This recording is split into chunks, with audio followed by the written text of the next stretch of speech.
Kembali bersama kami, Saudara. Proses mediasi gugatan ijazah SMA Presiden ke-7 RI Joko Widodo berakhir buntu karena semua tergugat tidak bersedia memenuhi permintaan penggugat. Selain itu, perwakilan Joko Widodo tidak hadir saat pembacaan simpulan mediasi. Mediasi hari ini tidak dihadiri tergugat 1, Joko Widodo, karena sudah meminta mediasi dihentikan sejak 2 pekan lalu. Para tergugat bersepakat menolak memenuhi permintaan penggugat karena sejak awal kuasa hukum Jokowi meminta penggugat harus membuktikan dalilnya. Sementara salah satu tergugat, Universitas Gadjah Mada, sepakat dengan penggugat untuk melanjutkan proses ke tahap sidang. Pihak penggugat meminta sidang tidak digelar secara daring dan akan menghadirkan pihak ketiga dalam sidang.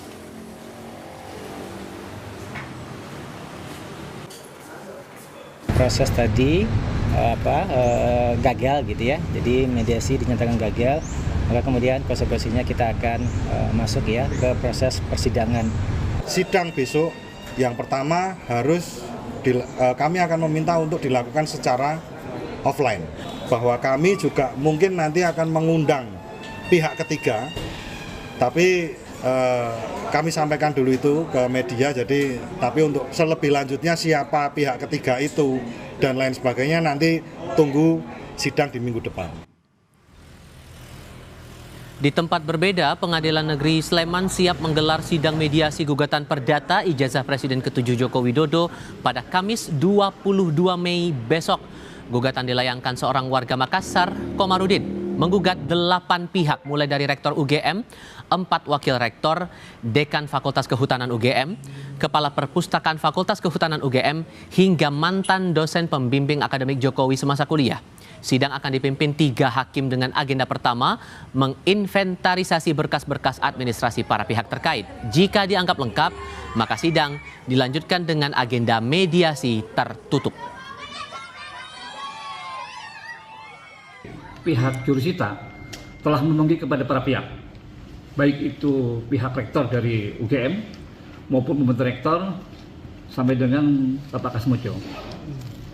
Dalam gugatan Bapak Kasmojo memang tidak dicantumkan alamatnya, tidak diketahui tempat tinggalnya sampai sekarang itu, sehingga dari majelis hakim memerintahkan kepada jurusita sebagaimana dalam pasal 390 ayat 3 HIR dilakukan secara pemanggilan umum.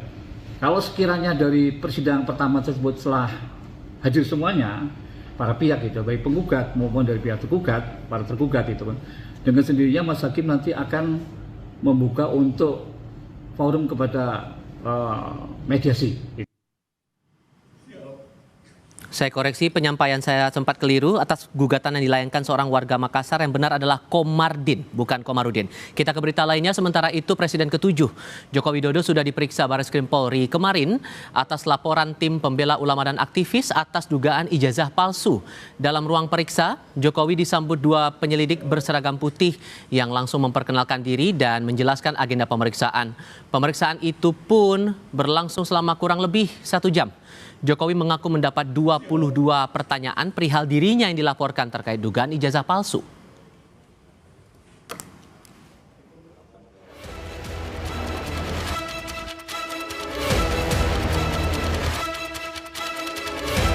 Ribut-ribut soal keaslian ijazah S1 Presiden ke-7 Joko Widodo kian mendekati proses pembuktian dari hasil uji lapor Barreskrim Polri. Penuding ijazah palsu Jokowi, Roy Suryo, meminta Puslapor mengumumkan hasil uji lapor ijazah secara detail, termasuk jenis tinta hingga jenis kertas ijazah. Kalau nanti misalnya tiba-tiba, sekali lagi, tiba-tiba Puslapor, Barreskrim, itu mengumumkan, ya kita minta umumkan secara detail, secara ilmiah, secara saintifik. Ya ijazahnya tunjukkan, kemudian nanti detail pemeriksaannya, uji karbon 14-nya disampaikan, kertasnya benar apa enggak, tintanya benar apa enggak. Saya pernah katakan di Kompas, ada 6 jenis tinta itu detail. Dan kita bisa baca dan silahkan publik atau analis-analis yang ilmiah itu baca itu. Sementara itu, ahli hukum pidana menilai pembuktian ijazah bisa ditempuh dengan membandingkan ijazah Jokowi dengan teman seangkatan, kesaksian para kolega, hingga ahli yang mampu menguji otentisitas sebuah ijazah. Dari sini baru dipastikan keaslian ijazah Jokowi. Bila palsu, maka pihak yang menggunakannya untuk menjadi pejabat negara bisa dijerat pasal 263 KUHP tentang pemalsuan dokumen. Di dalam KUHP tentu penggunaan dokumen palsu yang diatur dalam ketentuan pasal 263 ayat 2 itu merupakan dasar ya adanya suatu perbuatan pidana. Jadi kalau ada orang memberikan dokumen palsu untuk mendaftarkan diri sebagai pejabat negara, maka di situ ada penggunaan dokumen palsu secara sengaja yang merugikan. Sebelumnya, pihak UGM sudah memberikan klarifikasi terbuka. UGM menegaskan Jokowi tercatat sebagai mahasiswa dan telah dinyatakan lulus dari Fakultas Kehutanan pada 5 November 1985. UGM adalah memberikan informasi bahwa Joko Widodo itu tercatat dari awal sampai akhir melakukan tridharma perguruan tinggi di Universitas Gadjah Mada. Itu sudah kami jelaskan dan Joko Widodo itu lulus pada November ya. 5 November 1985 sesuai dengan catatan di dokumen Fakultas Kehutanan. Kepastian keaslian ijazah Jokowi masih menunggu proses uji lapor Polri. Hal ini untuk memastikan benar tidaknya tudingan ijazah palsu yang dilontarkan Roy Suryo CS.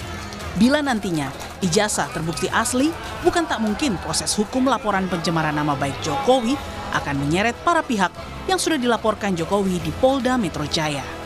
Tim Liputan, Kompas TV. Lalu sejauh mana dampak hukum dari pembuktian ijazah Jokowi yang kini masih menunggu hasil uji laboratorium forensik Mabes Polri? Akankah hasil uji ini dan pembuktian pihak UGM menjadi penentu tindak lanjut atas laporan pencemaran nama baik Jokowi terhadap Roy Suryo CS? Atau sebaliknya, hasil uji lapor jadi pintu masuk munculnya pidana pemalsuan dokumen oleh pejabat negara? Kami diskusikan ini bersama ahli hukum tata negara yang juga pendukung Roy Suryo CS Refli Harun dan politisi Partai Solidaritas Indonesia atau PSI Ade Armando. Selamat sore semuanya dengan Tifal, apa kabar? Selamat sore. Terima kasih semua sudah bergabung bersama kami. Kok atribusinya pendukung Roy Suryo? Oke, jadi tepat gimana nih? Tapi kami... Pokoknya pengamat ijazah palsu. Oke, baik, kita koreksi di situ. Tapi kalau merujuk dari pernyataan UGM nih Bung Refli, ditegaskan bahwa Pak Jokowi ini lulus di tanggal 5 November 1985 dan dikeluarkan ijazahnya oleh UGM. Menurut Anda pernyataan itu sudah cukup menegaskan bahwa ijazah Pak Jokowi ini asli atau belum? Ya belum lah, masa asli tidaknya ijazah cuman satu pernyataan. Jadi begini, kita harus pahami ya, ini adalah proses pidana. Nah, proses pidana tersebut, sebuah proses itu bisa ditindaklanjuti kalau dia cukup bukti. Nah, sekarang pembuktian tersebut kan macam-macam, ada surat ya kan, ada ahli dan lain sebagainya. Karena itu sepanjang buktinya cukup, maka bisa ditingkatkan dalam proses penyidikan.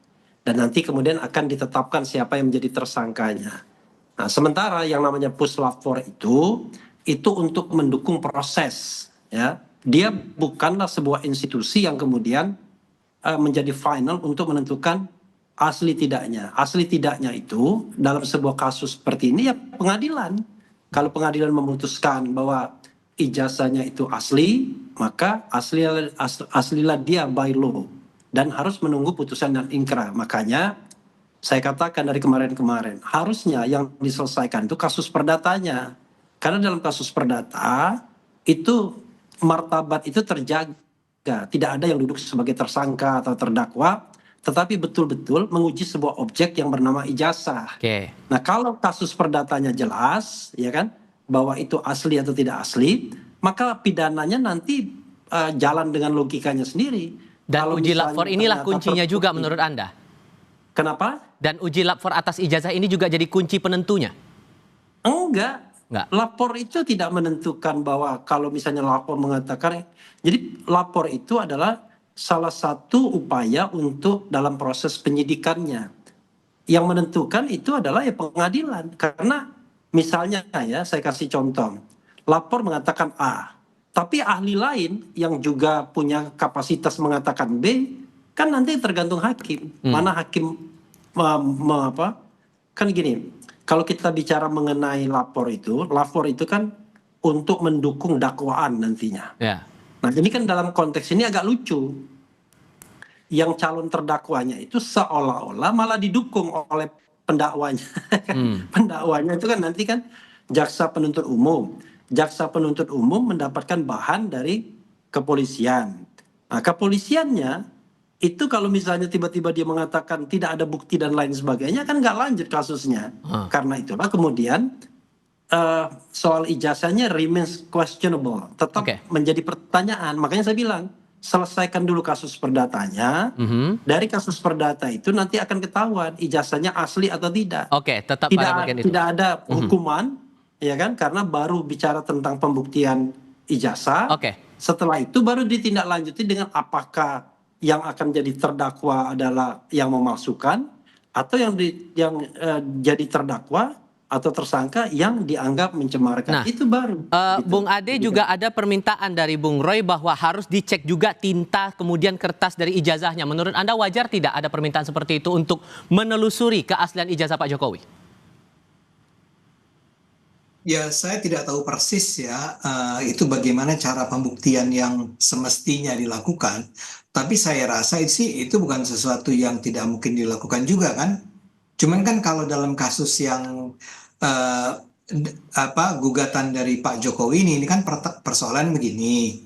Teman-teman itu menggugat, menuduh bahwa Pak Jokowi itu ijazahnya palsu. Dan ijazahnya palsu artinya sebenarnya dia tidak pernah lulus dari UGM S1-nya kan. Nah, itu yang harus dibuktikan oleh sebetulnya proses pengadilan ini. Nah, jadi yang tadi dikatakan begini, sebetulnya sekarang sedang diperiksa nih si ijazah itu, ya. Selama ijazah itu belum bisa dinyatakan sebagai palsu atau tidak, sebenarnya proses gugatan terhadap mereka yang mencemarkan nama baik ini mungkin tidak akan bisa diselesaikan secara definitif, ya.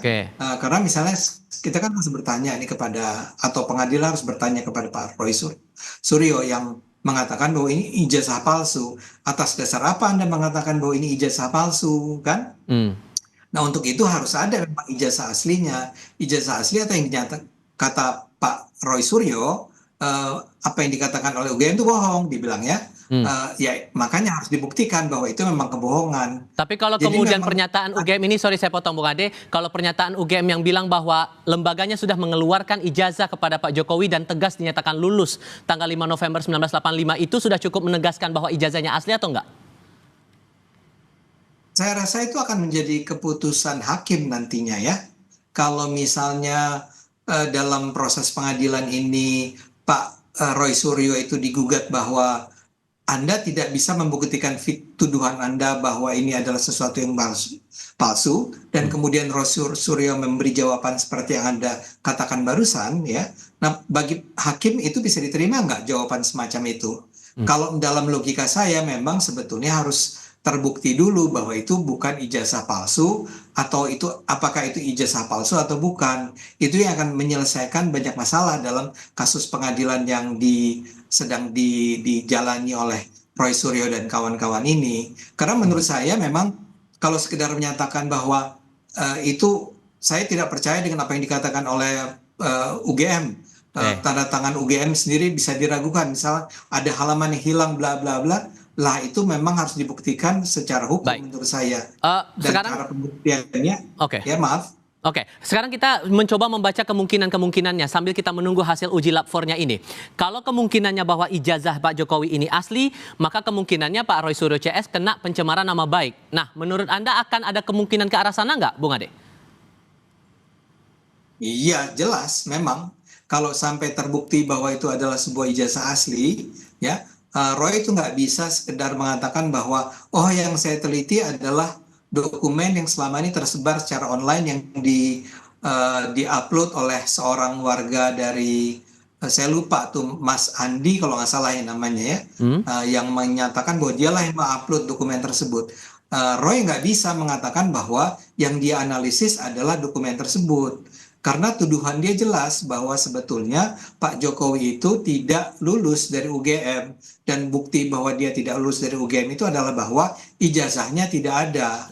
Nah, kalau sekarang ternyata ijazahnya ada, terbukti benar, UGM sendiri menyatakan sudah tercatat sebagai mahasiswa yang sudah menyelesaikan kuliahnya di UGM, sudah diuji dan sudah lulus dari ujiannya, ya apalagi yang harus dipertahankan. Saya rasa ketika itulah Roy Suryo dan kawan-kawan itu, Dr. Tifa dan kawan-kawan harus bersiap-siap menghadapi kemungkinan mereka memang akan dinyatakan bersalah. Kalau kemudian jerat pidana pencemaran nama baik itu dikenakan kepada Roy Suryo CS, Bung Refli, apa mungkin celah hukum yang bisa dipakai oleh Roy Suryo CS untuk kemudian membuktikan bahwa mereka tidak bersalah? Tapi jawabnya nanti ya, Mas. Kita akan lanjutkan lagi di segmen berikutnya. Usai jeda berikut ini.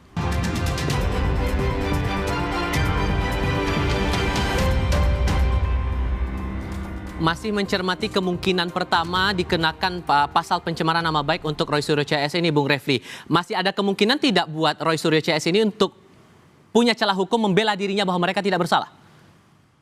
Begini, saya tadi mendengar secara persis Mas Ade Armando menyampaikan sesuatu, dan saya sengaja tidak potong karena saya ingin mengerti logika orang awam hukum.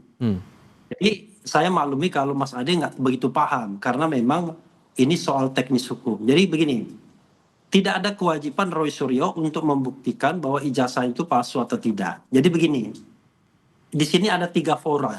Fora pertama adalah fora gugatan perdata yang dilakukan oleh Dr. Taufik.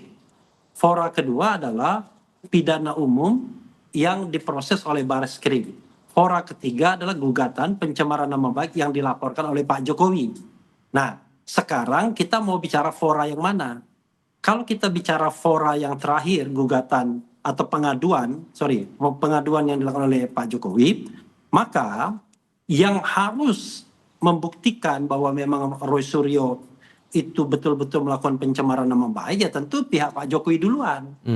Ya, dia lapor kepada polisi, ini loh Pak, dia mencemarkan nama baik kapan, di sini, dan lain sebagainya. Tetapi itu tidak menjawab mengenai ijazah. Nah, maka nanti dalam proses persidangan, setelah misal ya, Roy Suryo dan kawan-kawan didakwa, lalu dia akan membela diri, itulah prosesnya. Itu kalau seandainya foranya pencemaran nama baik. Tetapi dalam hukum, dalam criminal justice system, pencemaran nama baik ini tidak diproses terlebih dahulu kalau hukumnya benar. Yang harus diproses terlebih dahulu adalah gugatan perdatanya. Setelah gugatan perdata selesai, baru kemudian yang di Bareskrim pidana umumnya. Karena 2 itu menentukan apakah kasus pencemaran ini akan lanjut atau tidak. Nah, kalau kita bicara tentang gugatan perdata, yang membuktikan memang penggugat. Tapi masa yang digugat diam aja kan nggak mungkin. Karena misalnya Pak Taufik, ini ijazahnya palsu, lalu dia sertakan bukti dan ahli. Tentu yang tergugat juga akan membuktikan, kan begitu. Kalau di Bareskrim lain lagi, polisi yang mencari bukti-bukti bahwa sudah ada yang namanya pemalsuan dokumen, tindak pidana umum. Roy Suryo dan kawan-kawan bertindak sebagai pemberi keterangan atau saksi. Bung Ade, gimana? Bung Ade mencermati itu gimana sejauh Anda menangkapnya? Mudah-mudahan Mas Ade bisa menangkapnya. Gimana Bung Ade? Ya, jadi karena itulah tadi saya katakan bahwa sebetulnya kan kuncinya ada di bagaimana membuktikan bahwa sebetulnya Pak Jokowi itu sudah lulus dari S1 UGM, ya. Nah, selama ini yang menjadi kunci adalah si ijazah, ya. Nah, karena itulah isunya adalah pada soal ijazah yang saya katakan tadi. Nah, kalau ijazahnya sudah dikatakan oleh UGM adalah itu memang ijazah yang benar, ya, itu bukan ijazah palsu. Beliau memang sudah pernah kuliah di UGM, sudah dinyatakan lulus pada tanggal sekian, bulan sekian dengan penguji itu, ya artinya dia benar sudah lulus dong, ya.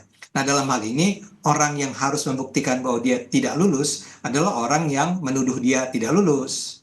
Itu yang kemudian bisa dibalikan menjadi Pak Jokowinya yang menggugat orang-orang yang menuduh dia selama ini itu. Pak Roy Suryo dan kawan-kawan, bahwa kamu sudah mencemarkan nama baik saya.